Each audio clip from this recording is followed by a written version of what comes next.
시청자 여러분 안녕하십니까? VOA 모닝뉴스 시작합니다. 한국 통일부가 북한 인권 보고서를 공개했는데 북한에서 공권력에 의한 살인이나 공개 처형이 여전히 빈번한 것으로 파악됐습니다. 서울에서는 이와 관련해 북한 인권 관련 사진전이 열렸는데 한국 통일부 장관은 참혹한 북한의 인권 실상을 정확하게 알려야 한다고 말했습니다. 조상진 기자가 보도합니다. 한국 통일부가 북한 내 인권 상황을 정리해 공개한 2023 북한 인권 보고서입니다. 지난 2017년부터 2022년 사이 탈북민 508명의 증언을 바탕으로 작성된 보고서에는 북한 공권력에 의한 무분별한 살인과 납북자 감시 등 수많은 인권 침해 사례가 나열됐습니다. 2016년 제정된 북한 인권법에 따라 발간된 한국 정부의 첫 공개 보고서로 450쪽 분량이며 문재인 정부 당시에는 발간은 했지만 공개를 하지 않았습니다. 보고서에 따르면 지난 2019년 북중 접경지에서 절도 혐의로 경비 초소에 억류됐던 한 주민은 중국으로 도망가려다 보위원에 의해 현장에서 사살됐습니다. 또 다른 탈북민은 보고서에서 2018년 평성시에서 18명에 대한 공개 재판이 있었다면서 그중 한 명이 성경을 소지하고 기독교를 전파한 혐의로 사형을 선고받고 곧바로 공개 총살되는 것을 목격했다고 증언했습니다. 또한 중국을 거쳐 들여온 한국 영상물을 유포한 행위와 화장품과 구두 같은 한국산 제품들을 몰래 판매한 경우도 공개 총살에 처해졌다는 진술도 보고서에 포함됐습니다. 특히 춤을 추며 손가락으로 김일성 초상화를 가리킨 임신 6개월 차 임신부의 동영상이 당국에 입수되면서 해당 여성이 공개 처형을 당한 내용도 실렸습니다. 한국군 포로와 일가족, 납북자들은 진학과 직장, 군입대 등 모든 분야에서 차별을 받고 있고 북한 공산당의 감시와 통제에 시달리고 있다고 보고서는 덧붙였습니다. 이런 가운데 한국 서울에서는 30일 북한의 인권 실태를 알리는 사진 전시회가 서울 여의도 국회의원 회관에서 개최됐습니다. 통일부와 영국 주재 북한공사 출신 태영호 국민의힘 의원실이 후원한 이날 행사에서 권영세 통일부 장관은 북한 인권의 실상을 정확하게 알리는 것이 무엇보다 중요하다고 강조했습니다. 윤석열 정부는 북한 인권 문제를 북핵 문제 못지않게 중요한 과제로 인식하고 있습니다. 우선은 북한 인권의 참혹한 실상을 국민들께 가감없이 정확하게 알리는 것이 중요합니다. 이러한 점에서 북한 인권을 위한 국제사회의 노력과 북한 여성의 인권을 재조명하는 오늘 전시회가 매우 뜻깊다고 생각을 합니다. 권 장관은 또 최근 북한은 주민들이 굶주림으로 고통받는 와중에도 막대한 예산을 퍼부어 핵과 미사일 도발을 반복하고 있다면서 정상적인 국가 운영이라고 보기 어려운 딱한 모습이라고 비판했습니다. 그러면서 북한 당국은 핵과 미사일이 체제를 지켜줄 것이라는 잘못된 셈법에서 하루빨리 벗어나야 하며 대화와 협력을 통해 민생과 인권을 개선하는 길로 나오라고 촉구했습니다. VOA 뉴스 조상진입니다. 북한 위협에 대응해 한국의 핵무기를 재배치하는 방안을 고려해야 한다고 밝혀 주목을 받았던 미국 공화당 중진 상원 의원이 이번에는 한국과의 핵 계획과 훈련을 확대해야 한다고 주장했습니다. 바이든 행정부는 한국의 이런 요청에 동의해야 한다는 겁니다. 이조은 기자가 보도합니다. 미국 상원 외교위원회 공화당 간사인 제임스 리시 의원이 지난 28일 올린 트위터 내용입니다. 한국에 대한 미국 핵무기 재배치 여부에 대한 국무부의 반응은 나약하고 동맹국들을 암신시키지 못한다고 지적하면서 북한의 긴장고조 행위에 대응하기 위해 바이든 행정부는 핵계획 및 훈련을 확대하자는 한국의 요청에 동의해야 한다고 주장했습니다. 앞서 리시 의원은 21일 VOA에 바이든 행정부는 북한 내 목표를 부정하고 확장 핵 억지력을 강화하기 위해 동맹 내 핵계획과 작전 메커니즘을 확대할 뿐 아니라 미국의 핵무기를 한국에 재배치하는 것 또한 고려해야 한다고 밝힌 바 있습니다. 공화당 내 외교안보 문제에 주도적인 역할을 하는 중진 의원으로부터 한국의 핵무기를 재배치해야 한다는 의견이 나온 것은 처음으로 주목을 끌었습니다. 이에 대해 베단트 파텔 국무부 수석 부대변인은 27일 정례 브리핑에서 리시 의원의 주장에 대한 논평 요청에 즉답 대신 미한 연합훈련은 오래전부터 지속되어 온 방어적 훈련이라는 미국 정부의 원칙을 다시 강조했습니다. Specifically as it relates to our deployment or any posture, I will let our Pentagon colleagues speak to that. But the one thing I want to be very clear about is that our exercises and our cooperation with the ROK are longstanding, they are defensive, and they are routine. 그러면서 북한과 관련해 미국은 적대적 의도를 품고 있지 않고 우리는 한국과 동맹의 안보 그리고 연합 방위 태세에 전념하고 있다고 말했습니다. 한편 미한 양국은 지난해 11월 제54차 미한 안보협의회 SCM에서 핵전력 운용 공동기획과 공동연습에 합의한 바 있습니다.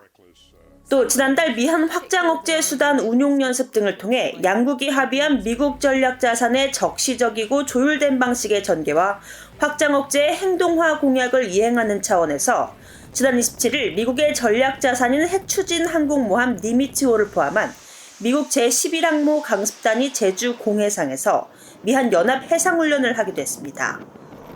VOA 뉴스 이존입니다. 필립 골드버그 주한 미국 대사가 한국과 일본의 관계 개선을 위한 최근 한국 정부의 노력을 높이 평가했습니다. 골드버그 대사는 30일 서울에서 열린 한미동맹재단 행사에서 미국은 인도태평양 영내 평화와 안보뿐 아니라 한반도 도발 위협 대응 차원에서도 미한일 3자 협력을 핵심 요소로 본다며 한일 화해를 위한 윤석열 대통령의 여러 조치들은 높이 평가받아야 한다고 밝혔습니다. 특히 최근 한일 정상회담은 미한일 3자 협력을 촉진하는 데 도움이 될 것이라며 양국에 가슴 아픈 과거사가 있음을 알지만 동시에 미래를 내다봐야 하며 두 민주국가가 다른 민주국가들과 함께 안보를 증진하도록 힘을 합쳐야 한다고 강조했습니다. 골드버그 대사는 다음 달 26일로 예정된 윤 대통령의 미국 국빈 방문에 대해서는 미한 동맹의 유산을 돌아보는 의미로 한국전 참전 기념공원을 찾을 것으로 생각한다고 말했습니다. 지난해 북한이 최소 8척의 중고 선박을 구매해 북한 당국에 등록한 것으로 나타났습니다. 북한과의 선박 거래를 금지한 유엔 안보리 결의를 위반한 건데 이 가운데 일부 선박들은 과거 누구의 소유였는지 기록이 전혀 없는 것으로 확인돼 북한의 선박 세탁 정황이 의심되고 있습니다. 함자 기자가 보도합니다. 국제해사기구 IMO의 국제통합해운정보시스템 GISIS 자료입니다. 2002년 9월 건조된 선박 랑랑 2호가 2022년 10월 북한 깃발을 단 것으로 안내돼 있습니다. 건조 당시 중국에 등록돼 20년간 중국 깃발을 달았지만 갑자기 지난해 북한 선박이 된 것입니다. 이런 식으로 지난해 북한은 8척의 중고 선박에 자국 깃발을 달은 것으로 나타났습니다. 특히 이들 8척 중 5척은 과거 중국 선적 선박으로 나타나 북한이 중국에서 선박을 불법으로 대거 매입했을 가능성이 제기됩니다. 유엔 안보리는 지난 2016년 채택한 대북결의 2321호를 통해 유엔 회원국들이 북한의 선박을 판매하거나 북한 선박을 구매하지 못하도록 했습니다. 하지만 북한은 위장 회사를 동원해 중국은 물론 한국과 타이완 회사 소유의 중고 선박을 구매하고 이를 공해상 선박 간 환적 등 불법 행위에 동원한다는 지적을 받아왔습니다. 더 큰 문제는 중국 선적 정보가 확인된 이들 5척을 제외한 나머지 3척입니다. 북한이 작년에 새로 등록한 선박 8척 중 5척은 최소한 중국 선적 선박이었다는 기본 정보가 확인되지만 나머지 3척은 건조 연도만 있을 뿐 다른 어떤 나라에도 등록된 기록이 남아있지 않습니다. 실제로 북한이 지난해 11월 IMO에 등록한 묘향 5호의 경우 2004년 8월이 건조 연도로 안내돼 있지만 정식으로 특정 국가에 깃발을 단 건 2022년 11월, 즉 북한의 선적이 등록된 시점이 처음입니다. 지난 20년간 무적으로 있던 선박이 갑자기 북한 선박이 돼 나타난 것입니다. 남아프리카 공화국 해군 대령 출신으로 유엔 안보리 대북제재위원회 전문가 패널에서 활동한 닐 와츠 전 위원은 28일 VOA에 보낸 이메일에서 북한이 고유 식별 번호를 조작했을 가능성을 제기했습니다. 와츠 전 위원은 북한이 신규 혹은 중고 선박의 이전을 금지하는 대북제재에 대한 해법을 찾은 게 분명하다며 북한은 선박 중개인, 조선소 등과의 공모로 선박 세탁 방식을 성공적으로 이용하고 있다고 지적했습니다. 앞서 유엔 안보리 대북제재위원회 전문가 패널은 매년 발행하는 연례 보고서에 북한 선박이 고유 식별 번호와 해상 이동 업무 식별 번호를 조작해 제재 회피 활동에 나선 사례를 공개해왔습니다. 따라서 이번에도 북한이 기존의 고유 식별 번호가 아닌 새로운 식별 번호를 스스로 부여해 이를 IMO에 등록한 게 아니냐는 의구심이 제기되는 것입니다. VOA 뉴스 함지아입니다. 최근 북한 해커가 VOA 등 미국 언론사 기자를 사칭해 사이버 범죄를 벌인 것으로 파악된 가운데 미국 국무부는 이 같은 북한의 악의적 행위를 주목하고 있다고 밝혔습니다. 국무부의 베단트 파텔 수석 부대변인은 29일 정례 브리핑에서 북한 해킹 조직 APT-43이 VOA와 뉴욕타임스 기자로 위장해 미국의 핵 안보 전문가 등에게 메시지를 보냈다는 미국 사이버 보안 기업의 지적과 관련해 북한은 여러 불안정하고 악의적인 조치를 취하는 것으로 잘 알려져 있다고 말했습니다.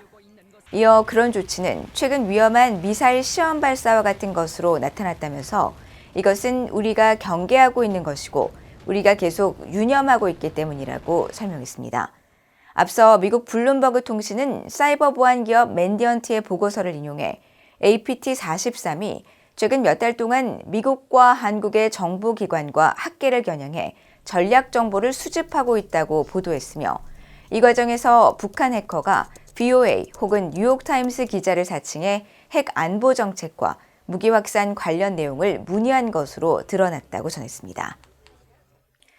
북한이 한국에서 인터넷 뱅킹에 널리 사용되는 금융 보안 인증 소프트웨어 이니세이프 보안 취약점을 악용해 해킹과 악성 코드 유포 공격을 벌였다고 한국 국가정보원이 밝혔습니다. 한국 국정원은 30일 보도자료를 통해 국정원과 경찰청, 한국인터넷진흥원 등은 지난해 말 북한이 이니세이프 취약점을 악용해 국가 공공기관과 방산, 바이오업체 등 국내외 주요 기관 60여 곳의 컴퓨터 210여 대를 해킹한 사실을 확인했다고 전했습니다. 그러면서 지난 1월 긴급 대응에 착수해 해당 악성 코드의 작동 원리 등에 대한 상세 분석을 완료했다며 해당 분석 자료를 근거로 업체들과 협력해 실제 공격과 방어 시연을 진행하는 등 보안 패치 개발을 완료했다고 설명했습니다.